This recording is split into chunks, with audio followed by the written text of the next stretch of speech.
दरम्यान जिथे सर्वसामान्यांना उपचार मिळाले पाहिजे, मंगेशकर रुग्णालय पंचतारांकित हॉटेलसारखं वागलं असं धंगेकरांनी म्हटलंय।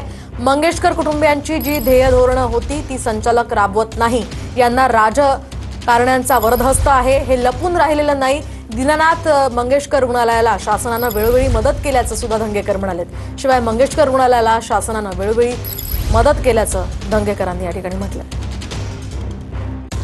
दीनानाथ मंगेशकर हॉस्पिटल असेल किंवा डॉक्टर गैसा असेल यांच्यावरती कुठलीही कारवाई अद्याप झालेली नाही।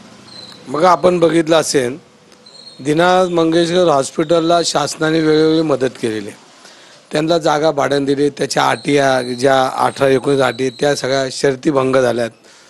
ज्यांची जागा होती त्यांनी खंत व्यक्त केली की आमची जागा शासनाने ULC मध्ये घेतली, एक चांगल्या कामाला जाती, आम्हालाही त्याचा आनंद वाटला। पण याच्यामध्ये मंगेशकर कुटुंबियांचं जे ध्येय धोरणं होती ती धनंजय केलकर जी संचालक हे राबवताना दिसत नाहीत। त्याच्यामध्ये कोट्यवधी रुपयाची संपत्ती किंवा कोट्यवधी रुपयाचा दंड असेल हा त्यांनी भरलेला नाही, महानगरपालिकेचे टॅक्सेस भरले नाहीत आणि लपवायची काय गोष्ट नाही। यांना राजकारण्यांचा वरद असे वस्तुस्थिती काय लपून राहिलेली नाही।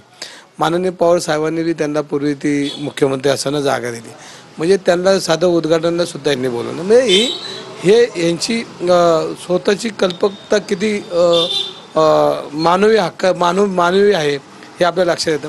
खरं तर हे हॉस्पिटल ज्या अर्थाने ज्या शासकीय जागेवर ज्या शासकीय सवलतीवर मानवी अधिकार सर्वसामान्यांना रुग्णांना तिथं औषधं उपचार मिळले पाहिजे आणि मंगेशकरांच्या कुटुंबामध्ये त्यांची जी की सर्वसामान्य लोकांना त्याचे उपचार झाले, पण तो पंचतारीख हॉटेलपेक्षाही श्रीमंत असा हा दवाखाना, याच्यामध्ये करोड रुपये आणि पैसे असणाऱ्या लोकांना तिथं ॲडमिशन दिलं जातं। ज्या शासनाच्या खाटा आहेत, शासनाच्या सवलती कुठं राबवताना दिसत नाही। कॅमेरामॅन सुशांत राऊत सोबत लक्ष्मण जाधव, टीव्ही 9 मराठी, पुणे।